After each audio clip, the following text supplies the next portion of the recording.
Morning everybody, out for the morning walk again. It's a lot cooler today.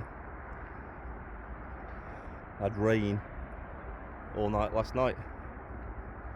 Well yeah, so let's talk about some stuff in the news. So apparently the Tory government, the last outgoing Tory government, covered up important information.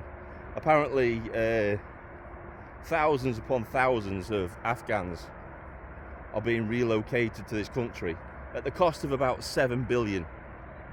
And they put in a super injunction to conceal this information from Parliament and from the British public. Now this is all due to a data breach that our government was responsible for, which basically leaked all the so-called allies, Afghan allies, and just put it out there. Now I've got a lot of friends, I was never out in Afghanistan, but I've got a lot of friends who were out in Afghanistan, and they've told me that the majority of the time, some of these Afghans that we're now relocating to this country played both sides against the middle, so they weren't to be trusted. A lot of these Afghans were involved in paedophilia, and it's a case of, you know, strange bedfellows. It's like the enemy of my enemy, you know, that kind of thing. And now we're obligated, for some reason, to relocate these people into our country.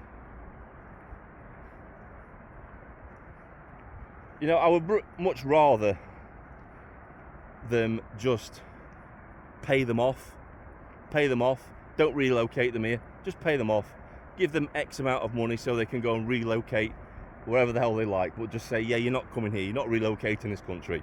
We'll give you X amount of money, you can get out of Afghanistan, go relocate anywhere else in the world. That's what I would do in that position. But oh no, our bleeding heart government, we've got to relocate them here. Just another example of the incompetence of our political class. I'm not singling one party out because they're all as bad as each other. It wouldn't have mattered if it was Tories or Labour in power at the time. They would have both done exactly the same thing.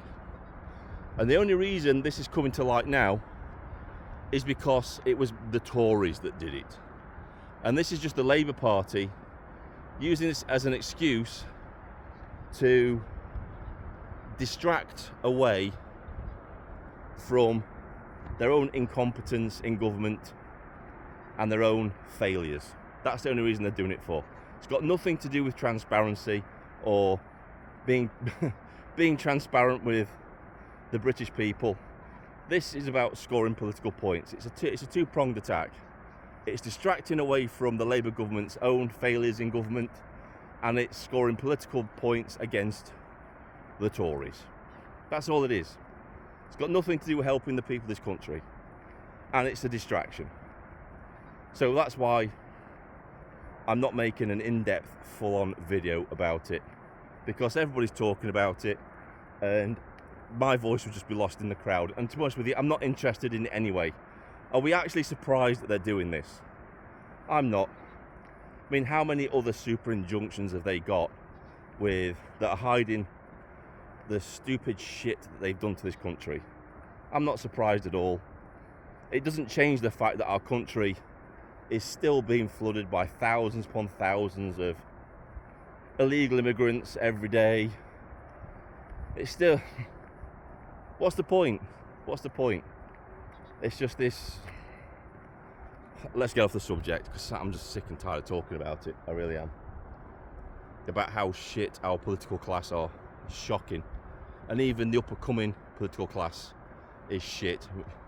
Don't get me started on the Reform Party. Jesus. You know what? Can Richard Tice, is he stuck? Is he like a broken record? Is he just stuck on one subject all the time? Because all that guy ever does is talk about net zero. That's all he ever talks about. He's like the anti Ed Miliband.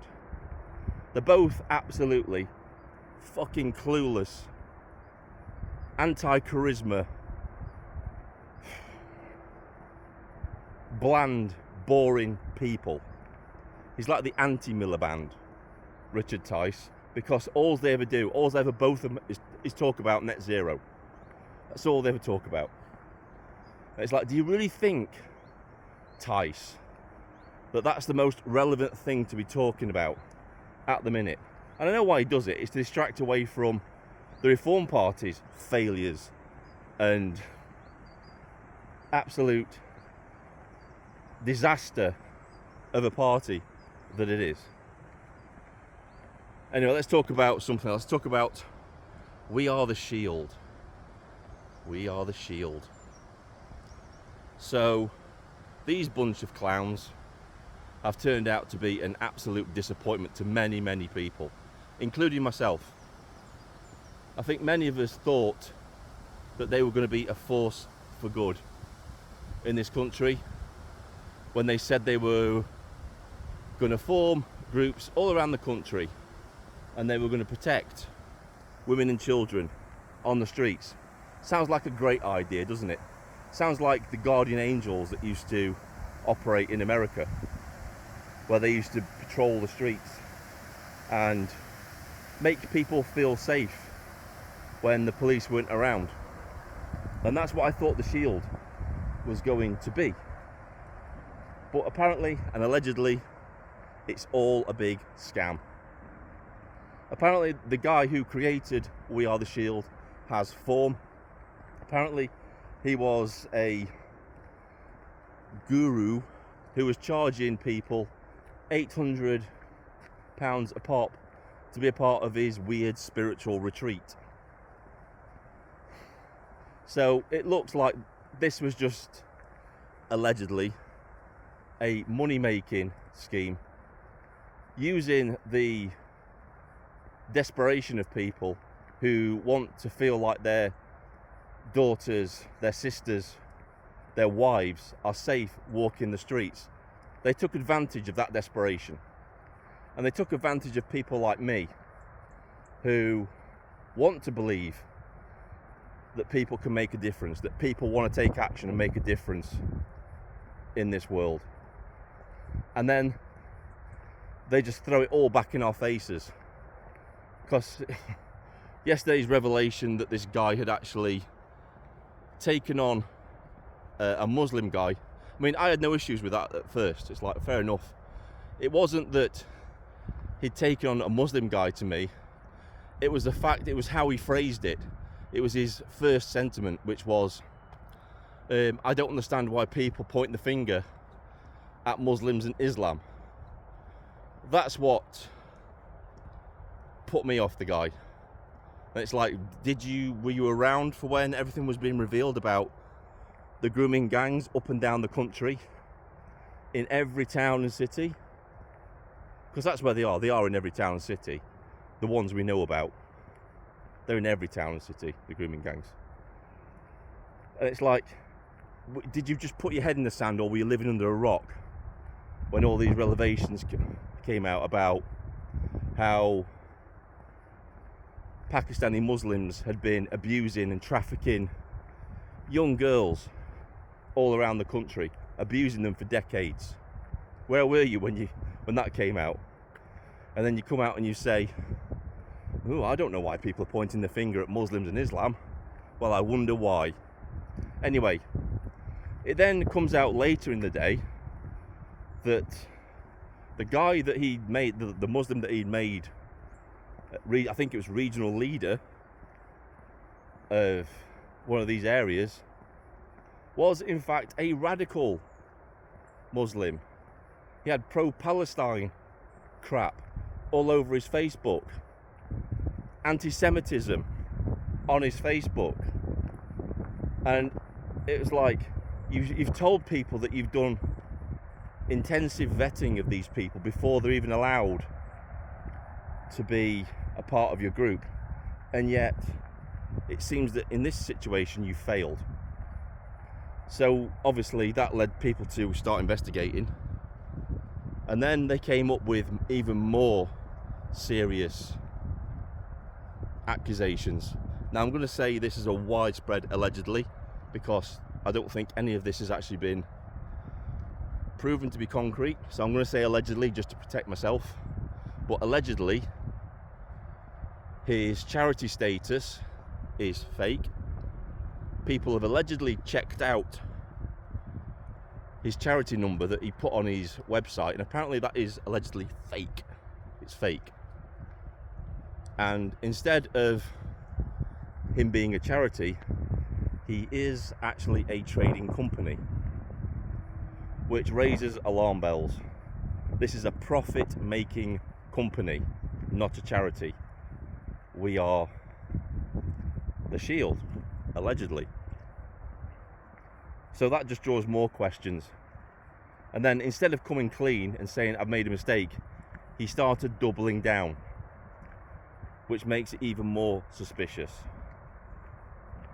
So I'm gonna have to say it again. You know, yesterday I withdrew my support for this guy, and I implore everybody that if you've donated to this guy, demand a refund. Demand a refund. People are unfollowing him on Twitter. He's been rumbled. It's over for him now, and it's a shame because it was a good idea.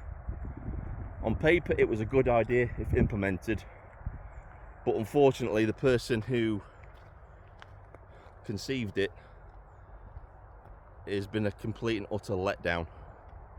And I know a lot of people have been coming out saying "I told you so" and stuff like we were raising concerns about this guy. Well, I didn't see any videos on Twitter. I didn't see lots of people coming out on Twitter warning people about this guy. And the thing is, I've got nothing against people coming out and warning people of potential scams.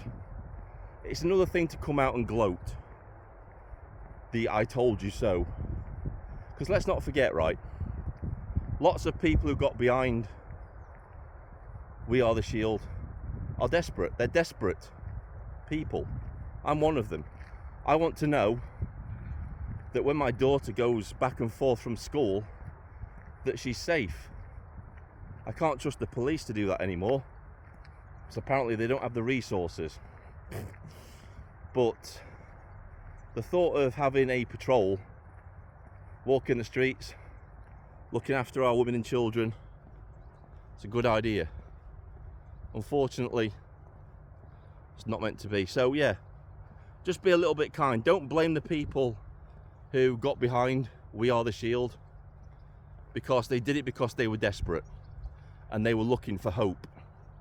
The real people you should be blaming are the people behind We Are the Shield, because they are the people who conned everybody into thinking they were a force for good and were coming to help the people. So that's all really I've got to say on this. Anyway, this is Vindicator, sign off. I shall see you in the next video.